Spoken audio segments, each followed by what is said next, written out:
Malapit na tayo sa bahay namin pero wala ka pa ring imik. Bored ka na bang kasama ako, Mon? Di naman, may iniisip lang. Kasama ba ka dyan? Hmm, You're being distant today. Hindi mo na ba ako mahal? mahal. Mahal daw pero ganito ka sa akin ngayon. Mahal kita. I really love hearing those words. Eh ako, mahal mo ba ako? Bakit mo naman natanong yan? Oo naman.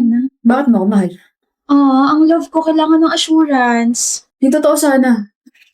Bakit mo ako mahal sa rin? Mahal kita kasi ikaw yan. Ako to? Ano nga ako to? Sino ba ako sa'yo? Ano ba ako sa'yo? Mon, Mahal mo ba ako kasi matalino ako? Kasi family-oriented ako, sweet ako, responsable ako, lagi ako naka-oo sa'yo? So bakit mo nga ako mahal sa rin? kasi nakikita ko sa'yo si Franco. Ano? Doon mismo talaga ako ma-in love. Mon! Anong Framon? Short for gusto ko ng frap, Mon. Franco. Mon. Framon. Magaling na lusot mo rin, ah.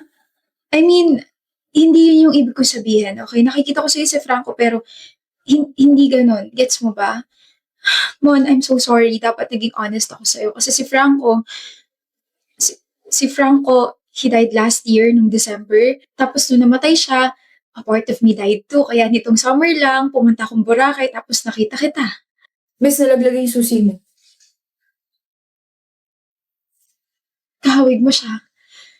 Kahawig mo siya, kaboses mo siya, the way you speak, the way your eyes sparkled when our eyes met. Parehas na parehas, Mon. Kaya hindi mo na ako nilubayan simula nun. Nagkita na naman tayo. Nga feeling ko tuloy pinagtatagpo tayong dalawa. I'm Serene. Mon, Mon. Hi, Mon. tapos mas natuwa ka nung sinabi ko dito ako nag-enroll kaya wala ka nang pinalampas ng oras, tama ba? I felt so alive the moment I met you. Pakiramdam ko kasama ko na ulit si Franco. Pakiramdam ko panaginip lang yung nangyari sa kanya. Alam mo ba, yung mga habits and mannerisms niyo, halos parehas na parehas. Para bang binigay ka talaga sa akin ni Lord when my Franco died. Sorry, I bite my nails kapag kinakabahan ako eh. Okay lang. I don't mind. Bakit mo ako tinitignan? Wala lang. I just love it when you comb your hair using your fingers. I love arcade games, I love playing badminton, and I love you. Ang corny. Gusto ko yun. Tapos parehas kayong hindi marunong magluto, parehas kayong laging naka-oo sa akin. Alam mo ba, my family were so happy when they saw my smile again. Actually, balak na nga kitang ipakilala this Christmas kasi di ba sabay nating isa-celebrate yon.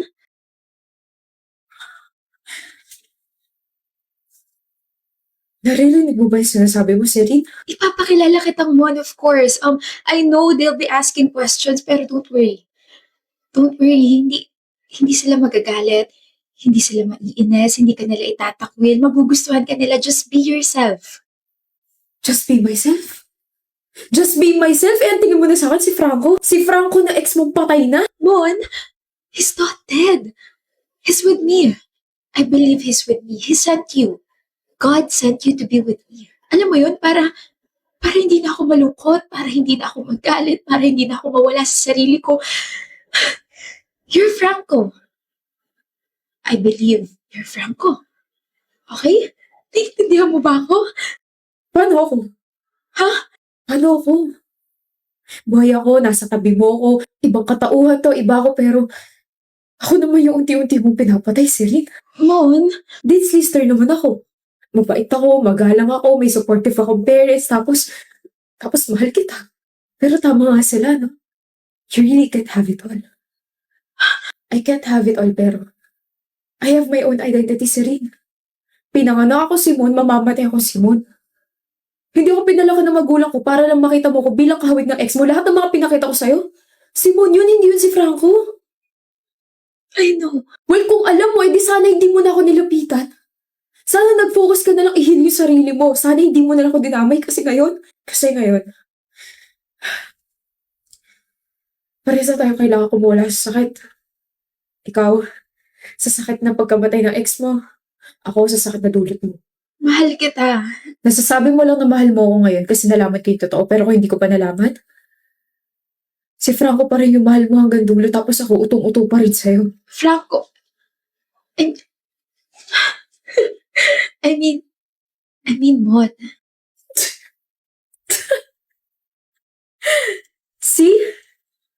Alam mo, tigilan na natin to. Mhm. I hope you can, I hope you can find your way out from the pain you're experiencing right now, Serena. Naniniwala ako na you can save yourself and move on. Galit ka ba sa akin? Mas galit ako sa sarili ko. Kasi kapakanan mo pa rin yung iniisip ko eh. I'm sorry, Mon.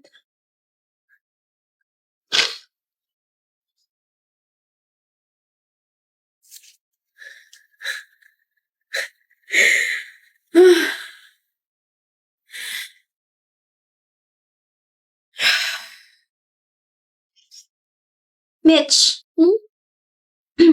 gabi na, pwede ako makitulog sa apartment mo. Okay lang ako, Sofia.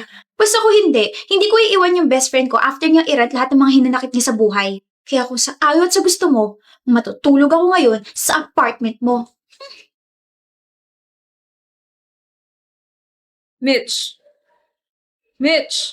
Nak! Papa? Hindi ka na gumalaw dyan sa kinauupuan mo. Ang sabi ko, tapos na kitang i-paint. Maganda ba? Pa, ang ganda! This is a masterpiece. Galing ko, no? Alam niyo po, pagtanda ko, I'll be a painter din. Sabay tayo magpe-paint. Opo. O sige, kung yan ang gusto mo, dyan kita susuportahan. Mama, bumili po ako ng materials. Sabi ni Papa, magpe-paint daw po kami pag uwi niya eh. Ma? Bakit po, Ma? Patay na ang papa mo. Oh? Bumibili siya ng materials for his next painting. Tapos biglang pinasukan na magnanakaw yung tindahan. He fought back. Pero nasaksak siya na ilang beses. Mitch! Nananaginip ka. Magbubura muna dapat ako ng makeup tapos naririnig kita tinatawag mo si Tito.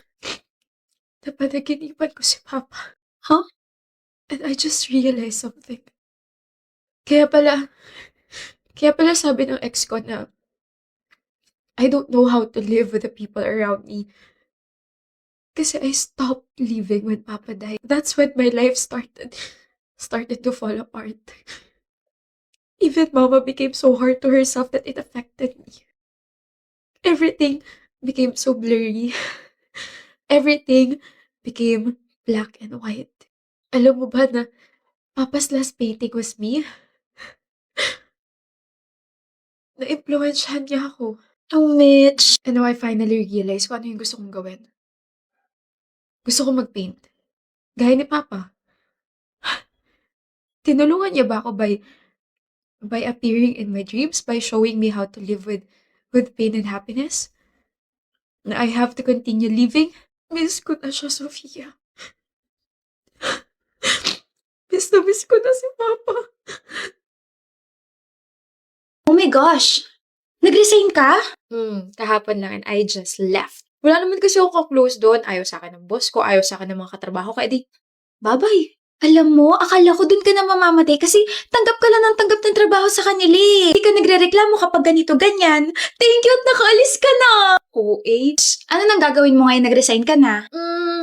We'll still try to figure life but may nagbago. Alam ko na kung ano yung gusto kong gawin. Hindi ka muna magtatrabaho? May ipon ako, Sofia. Kaya ko sarili ko. Iiwan mo na ako, Mitch. I will paint, I will rest, and I will take my time. Away from all the people who kept on pressuring me, away from my toxic neighbors, away from my ex, away from the city, away from my past work, away from the boring memories I created.